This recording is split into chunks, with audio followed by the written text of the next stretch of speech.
Em uma noite de sábado que parecia um retorno comum para casa, se tornou uma tragédia. Em menos de 15 minutos, o dia a dia típico de um prédio de classe média foi quebrado por uma história de violência e uma queda que desafiava a lógica. O desfecho só foi possível graças ao trabalho impecável de peritos. Oi, Mores, tudo bem? Eu sou a Nath Fel e esse é o segundo de uma série de 4 episódios para a gente se preparar para a série Tremembé que tá a caminho. No primeiro eu falei sobre a Elise Matsunaga, nesse eu vou falar sobre o caso Nardoni e o que aconteceu com a pequena Isabela. Esse caso teve um julgamento e condenação que só foi possível graças à perícia, porque os culpados nunca abriram a boca. O terceiro episódio daí vai ser o da Richthofen e o quarto sobre o presídio Tremembé, incluindo todas as fofoquinhas lá de dentro. Então, se tu tiver interesse, segue e liga o sininho para receber aviso quando saírem os próximos. Na descrição, tu encontra as principais fontes usadas nesse roteiro. Se tu é novo por aqui, gosta de acontecimentos sombrios e interessantes na história da humanidade, e de um pouco de true crime com responsabilidade, mas não só, se inscreve no canal. E, se quiser puder apoiar, esse é meu Apoia-se, e eu tenho uma lojinha de camisetas. Atenção, este conteúdo pode ser perturbador. A descrição do espectador é aconselhada. E erros podem ocorrer, sintam-se à vontade para avisar nos comentários, só lembrem que rumor não é fato. Eu imagino que na vida de pais e mães deve surgir alguns momentos em que tudo fica em câmera lenta e sem som.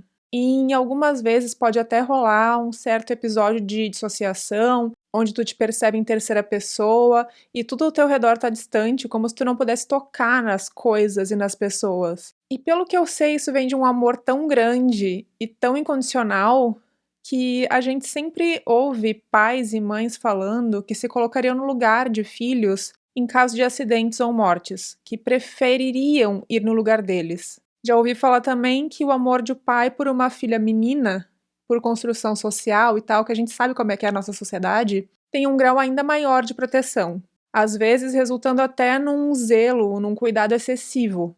Mas será que são todos os pais que são assim? No dia 18 de abril de 2002, nasceu Isabela de Oliveira Nardoni, em São Paulo. Os pais eram jovens e o relacionamento deles era turbulento. Alexandre Nardoni, o pai, tinha 24 anos e estava em início de carreira. E a mãe, Ana Carolina Oliveira, tinha apenas 18 anos, tendo engravidado aos 17 aninhos. E essa gravidez não foi planejada, sendo, nas palavras dela, um choque. Tínhamos, portanto, um relacionamento estável entre um homem adulto e uma adolescente, que se viu mãe muito cedo. Como era de se esperar, o relacionamento do casal não resistiu e terminou quando a Isabela tinha apenas 11 meses de vida. A guarda ficou com a Ana Carolina e a Isabela passou a morar com a mãe e a avó materna, desenvolvendo um laço de afeto muito forte na rotina de um lar acolhedor. Ela via o pai quinzenalmente em finais de semanas alternados. O pai dava uma pensão de R$ 250 para o sustento da filha, um valor incrível que a Ana Carolina tinha que dar o melhor para garantir o básico, enquanto o pai continuava bancado pelos pais dele. Essa quantia ridiculamente baixa para a realidade de São Paulo mostrava que as responsabilidades da paternidade para ele pesavam muito pouco no bolso, já que as outras responsabilidades ele não tinha muito, né? Formado em direito, o Alexandre estava começando a trabalhar como conselheiro jurídico, mas não tinha situação financeira mais estável. Apesar de viver em um padrão de classe média alta, ele dependia quase que totalmente dos pais. Todas as despesas do apartamento que ele morava eram bancadas pelo pai dele, um advogado tributarista. E até um certo ponto eu entendo isso, mas tu tem uma filha, daí eu já passo a... Enfim. A Isabela era uma menina carinhosa, cheia de vida e com um sorriso que iluminava tudo. Ela também era vaidosa e gostava de fazer desenhos e cartinhas. Em 2003, no ano seguinte ao nascimento da Isabela, o pai, Alexandre, iniciou um relacionamento com a Ana Carolina Jatobá. Sim, mais uma Ana Carolina, então eu vou chamar ela de Ana Jatobá, ou só de Jatobá. Eles tiveram 2 filhos, de quem a Isabela gostava muito, e eles também gostavam muito dela. Segundo o casal, as crianças eram tão apegadas que o caçula chegava a trocar os pais para ficar perto da irmã. E os relatos indicam que, apesar de ela ser uma criança alegre, tinha tensão no relacionamento do casal Nardoni e Jatobá e na forma como lidavam com a Isabela. A Ana Carolina, mãe da pequena, tinha receio da relação entre a Isabela e a madrasta porque ela notava alguns sinais de ciúme e tensão. Mas isso, infelizmente, é uma situação corriqueira e não existia motivos para uma preocupação maior. Dia 29 de março de 2008, um sábado, o Alexandre, a Jatobá, a Isabela, então com 5 anos de idade, e os outros irmãos da Isabela foram passar o dia fora. Antes de ir para casa, para o edifício London, onde eles moravam, passaram no supermercado e fizeram um lanche em família. No supermercado, o cartão de crédito do Alexandre dá problema na hora de pagar a compra. Isso aconteceu por falta de pagamento e gerou um clima de tensão. Na volta, as crianças dormiram no banco de trás. E, ao chegar na garagem do prédio, por volta das 11h30 da noite, o Alexandre Nardoni decide subir primeiro com a Isabela. Ele faria isso para depois ajudar a Jatobá com os 2 meninos, que também estavam dormindo, e ficaram sonolentos quando foram acordados para subir. E eles estavam subindo, então, para o que eles achavam que seria um resto de um dia tranquilo. O Alexandre, então, sobe com a Isabela no colo, leva ela para o apartamento, que fica no 6º andar. Ele liga a luz do quarto dos meninos, onde a Isabela costuma dormir, e deixa ela deitada na cama. Ele tranca a porta do apartamento, retorna para ajudar a Jatobá na garagem com os meninos e as sacolas das compras. E quando eles sobem novamente, o mundo deles vira de cabeça para baixo. Logo que entram, eles se deparam com uma cena estranha. A porta estava destrancada, aberta, e a luz do hall de entrada estava acesa, o que gerou um alerta já na cabeça deles. Quando eles entram no apartamento, o Alexandre corre para o quarto, onde tinha deixado a Isabela, mas a filha não está lá. E eu imagino que esse deve ser aquele momento que o coração despenca, aquela sensação de mini infarto, sabe? Onde está a Isabela? Ela foi no banheiro? Mas a porta estava aberta. Então o Alexandre olha para a janela e vê que a tela de proteção está cortada. Ao mesmo tempo, a Jatobá vê a sombra de uma pessoa saindo do apartamento. Um ladrão. Pânico, coração saindo pela boca, e quando o Alexandre olha para a janela, descobre o pior.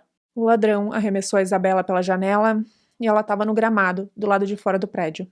Ela teria caído 6 andares. Como cada andar tem mais ou menos 3 metros, tá, gente? Isso daria cerca de 18 metros. Tomado pelo desespero, o Alexandre sai correndo até o saguão do prédio, e um vizinho, morador do primeiro andar, liga para a polícia militar pedindo socorro, falando da queda de uma criança e de um possível ladrão. Enquanto isso, a Ana Jatobá, que está no apartamento, liga para o pai e para o sogro. O pai do Alexandre, advogado tributarista, seria o primeiro a chegar no local. O resgate chegou super rápido, tá? 4 minutos depois da ligação do vizinho, a ambulância já estava lá no local. A essa altura, a Isabela já estava sendo socorrida. Ela foi encontrada caída no gramado com ferimentos gravíssimos. Ela tinha vida, mas o corpinho dela estava muito machucado. Vocês já ouviram falar de estertor da morte? Esse é um termo usado para respiração ruidosa e gorgolejante que ocorre nos momentos finais. É causado pelo acúmulo de secreções, saliva, muco, na garganta e nos brônquios porque a pessoa não consegue tossir ou engolir devido ao enfraquecimento muscular. E foi nessa situação que a pequena Isabela foi encontrada. Alguns, gente, inclusive falaram que ela estava parecendo um peixinho. E é nesse cenário de sirenes, luzes da polícia e desespero que chega a mãe da Isabela, a Ana Carolina Oliveira. Ela estava em um churrasco quando recebeu a ligação da Ana Jatobá e, em um trajeto que parecia interminável, correu para o prédio. Quando chegou, então, é claro, ela teve um choque. Ela viu a filha no gramado frio, recebendo os primeiros socorros e ainda respirando. Ela se ajoelhou do lado da Isabela, falando com ela: "Fica calma, a mamãe tá aqui, a mamãe chegou." A Isabela foi rapidamente levada para o hospital mais próximo, e os médicos tentaram de tudo, mas os ferimentos eram catastróficos. O coraçãozinho da Isabela parou de bater com apenas 5 aninhos. A partir daqui, a Polícia Civil, o Instituto de Criminalística passaram a atuar e viram que algumas coisas que o casal estava afirmando não estavam batendo. Já nas primeiras horas, inconsistências foram percebidas. A versão de que um ladrão teria invadido o apartamento no 6º andar e jogado a Isabela começa a desmoronar em segundos após a chegada da polícia e dos peritos, que começaram a trabalhar imediatamente. A primeira grande inconsistência foi a porta do apartamento, que não foi arrombada. Então, isso só seria possível se o ladrão tivesse a chave do apartamento.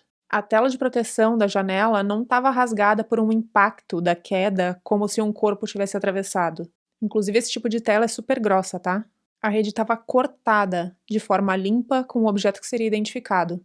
Uma tesoura encontrada depois no apartamento, guardada. Ladrão com toque? E tinha vestígios de sangue no apartamento, em uma fralda e uma toalha. Também encontraram marcas de chinelo na cama do quarto dos meninos, onde a rede foi cortada. Alguém tinha pisado na cama. E analisando, os peritos viram que ela batia com o chinelo do Alexandre. Um vizinho falou que tinha ouvido uma criança gritar "pai, pai" minutos antes da queda, o que enfraqueceria a versão sobre o ladrão. Outros relataram um barulho de briga vindo do apartamento. O Alexandre e a Jatobá prestam um novo depoimento, mas apresentam contradições. Eles mantiveram a mesma versão central do ladrão, mas alguns detalhes começaram a mudar. O Alexandre parecia ter memória seletiva, o que me parece bastante estranho, né? Porque como é que tu não lembra de absolutamente tudo relacionado a um crime que acabou de acontecer com a tua filha? Eu, particularmente, teria sentado e anotado tudo para não esquecer e para tentar cooperar o máximo possível. Ele mudou detalhes cruciais. Inicialmente, ele disse ter trancado a porta do apartamento para descer e buscar a Jatobá e os meninos, o que reforça a tese de que o ladrão teria forçado a entrada ou usado uma chave. Depois, ele mudou a versão, dizendo que não se lembrava de ter trancado.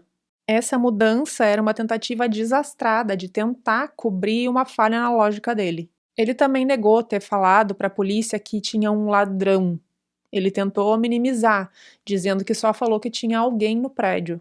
Isso contradisse diversas testemunhas, incluído o vizinho que ligou para o socorro, pedindo socorro, e os próprios policiais, que afirmaram que a primeira coisa que ele disse era sobre o assaltante. A Jatobá também caiu em contradições no depoimento dela. Para tentar justificar como que o ladrão entrou sem arrombar, a Jatobá, em um dos depoimentos à polícia, introduziu a história de que tinha perdido a chave do apartamento, que isso tinha acontecido recentemente. Então, o ladrão só podia ter encontrado ela e usado, né? Porque, é claro, um ladrão encontra uma chave aleatória, perdida por aí, e ele sabe magicamente de onde que ela é.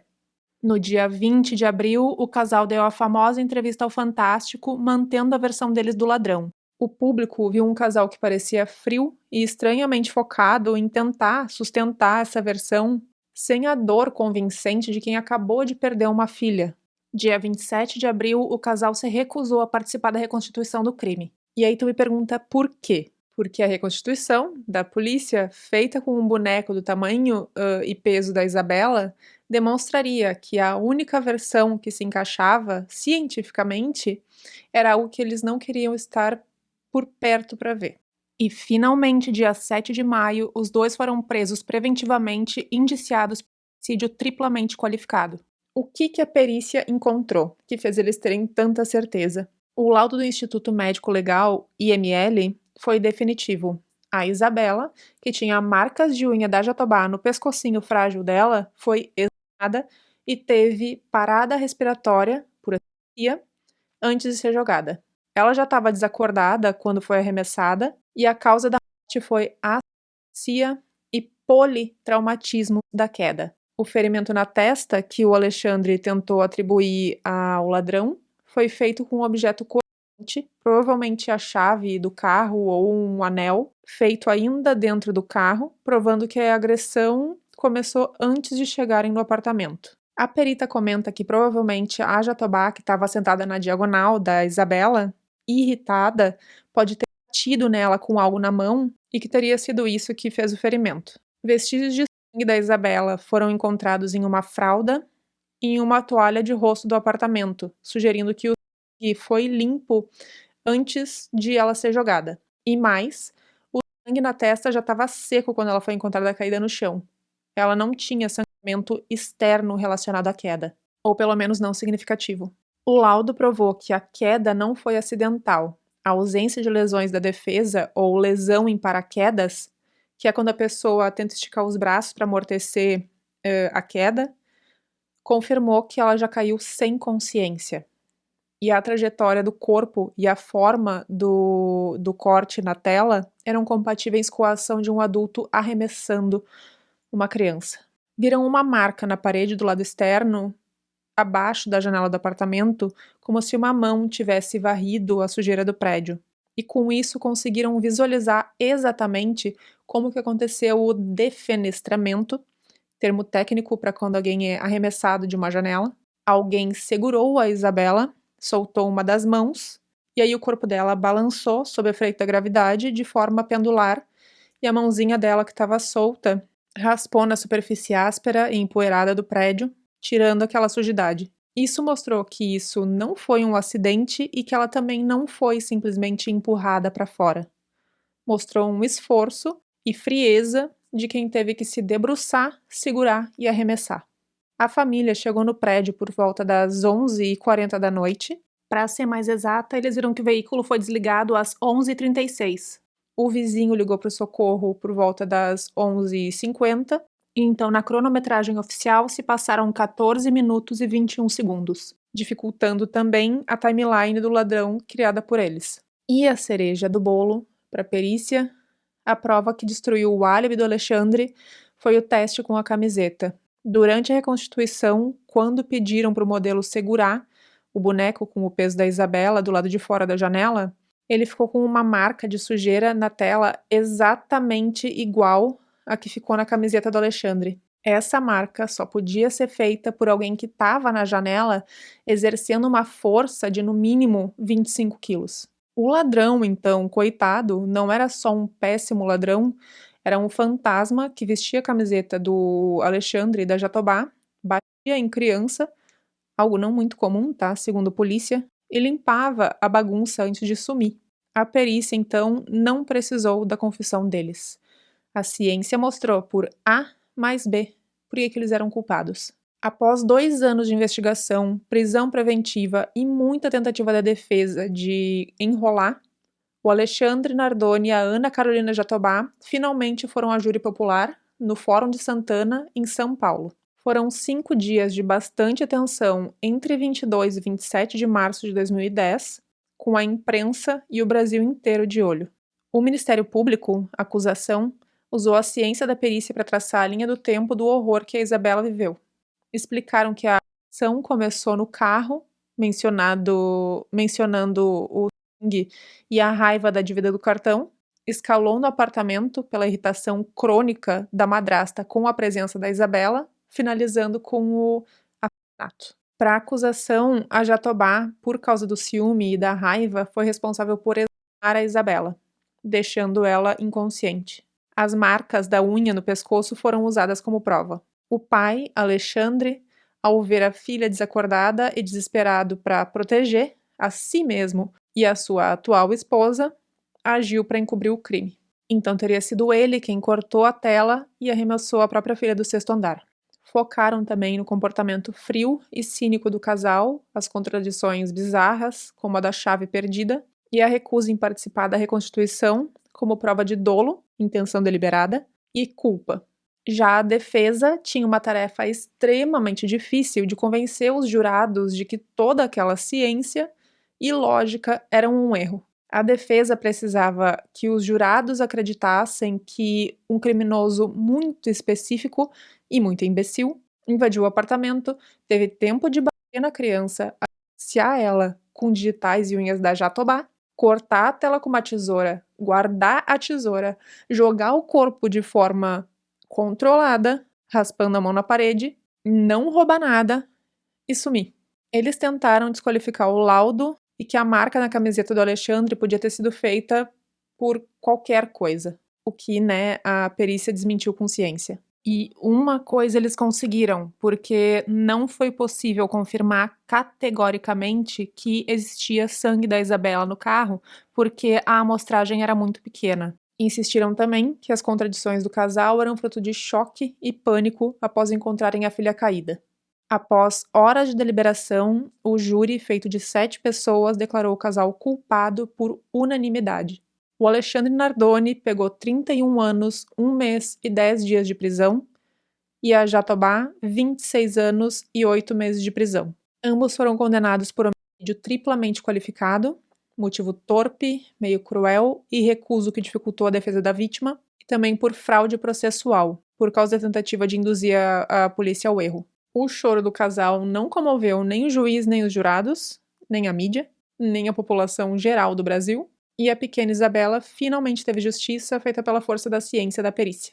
No Tremembé, chamado também de cadeia Nutella, ou de presídio dos famosos, porque lá dentro estão os presos de casos de maior repercussão, a Jatobá conviveu anos com outras condenadas por crimes de grande repercussão, como a Richthofen, Suzanne von Richthofen, que é a quem eu vou falar no próximo vídeo, e a Elise Matsunaga, que foi a do meu vídeo passado. Elas costumavam ter rotina juntas, viraram amigas, pelo menos lá dentro. Aqui fora não sei. E até onde eu sei, a série vai relatar isso. Na prisão, a Jatobá e o Alexandre também tiveram direta visita dos filhos. E isso é o que me deixa um pouco puta, porque o crime deles foi contra uma criança. A Elise Matsunaga, como eu falei no vídeo anterior, perdeu a guarda e não tem contato com a filha. Pelo menos não até ela ter 18 anos, por ordem dos avós paternos. E ela não tirou a vida de uma criança, e sim do marido. Enfim, hoje os dois já estão no regime aberto.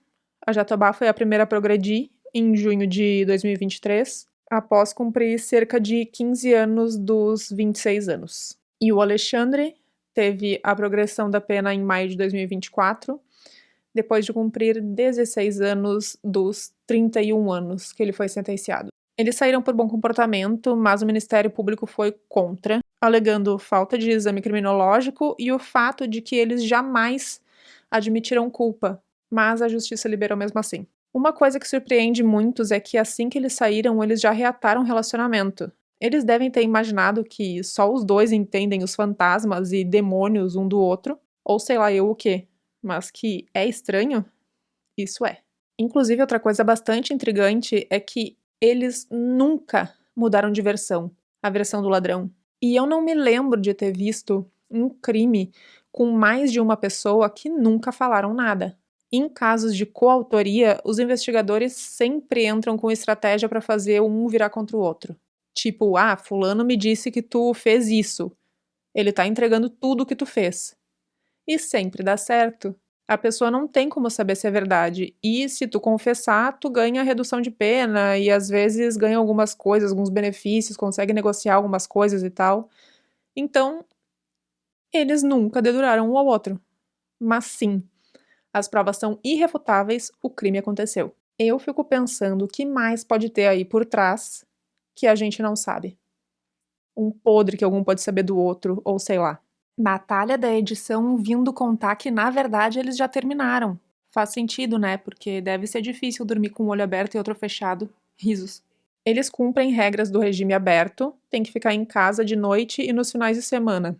Mas eu li que eles já foram vistos em casamentos e até receberam permissão para viajar juntos para o litoral paulista em condomínio de luxo para passar datas festivas com os filhos. Que sim, eles mantiveram o contato, como eu já falei, a guarda deles é dos avós paternos. E a ironia aqui é que eles têm um convívio próximo com os filhos, conseguiram restabelecer o convívio familiar, enquanto a mãe da Isabela vive com a ausência eterna da filha. A Ana Carolina Oliveira, mãe da Isabela, se tornou vereadora, usando o cargo para defender leis e projetos focados na proteção das crianças e no combate à violência doméstica. Ela se casou novamente e teve mais 2 filhos, um menino e uma menina. Ela teve que aprender a conviver com a dor da ausência da Isabela para seguir vivendo, e eu acredito que muito disso ela deve ter feito pensando na pequenininha dela, que certamente ia querer ver a mãe feliz. Ela fala que o casal não cumpriu a pena e que o luxo que vivem hoje é uma afronta à memória da filha. E ela vive com receio de encontrar os dois na rua, mas segue usando a voz dela para manter a Isabela na memória das pessoas. Tamo junto, Ana Carolina? E para falar brevemente sobre uma coisa que incomoda, fica a pergunta: quanto aos dois terem acesso aos filhos, vocês acham que quem cometeu um crime desses tem direito a estar novamente perto de crianças?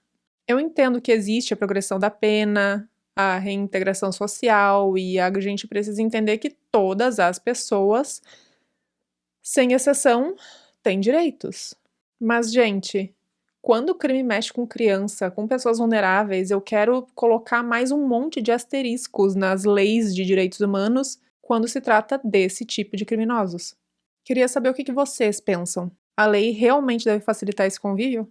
Ah, e um alerta importante que a polícia sempre solta: a maioria dos crimes contra crianças vem de pessoas próximas do convívio familiar. Bora então ficar de olho aberto porque a violência nem sempre tá na rua. A minha mãe, tá, que me criou sozinha até certo ponto da minha vida, nunca deixou um namorado entrar em casa enquanto eu era pequena. Essa foi a história do caso Isabela Nardoni e um trabalho impecável da perícia. O trabalho feito nesse caso, tá? Pra mim não perde em nada pros casos da gringa. Se inscrevam no canal e liguem o sininho se tiverem interesse em acompanhar essa série de episódios relacionados ao Tremembé, pra gente se preparar para a série que tá por vir. E por favor, deixa um joinha para me ajudar a fazer esse canal novo monetizar. E lembra que não é um joinha pelo crime, mas sim pela forma que eu apresentei e pela informação. Se cuidem, se comportem. Espero que vocês de São Paulo não encontrem os Nardoni pela rua. Beijo. Que pena, o episódio acabou, mas tem outros que você nem começou. Então, se tu ver outro, eu te agradeço. Não sou os Nardoni e eu sei que eu mereço. O canal é novo e o algoritmo é safado. Por favor, dropa esse like antes de passar pro próximo vídeo. Desculpa, acabou a rima. Beijo.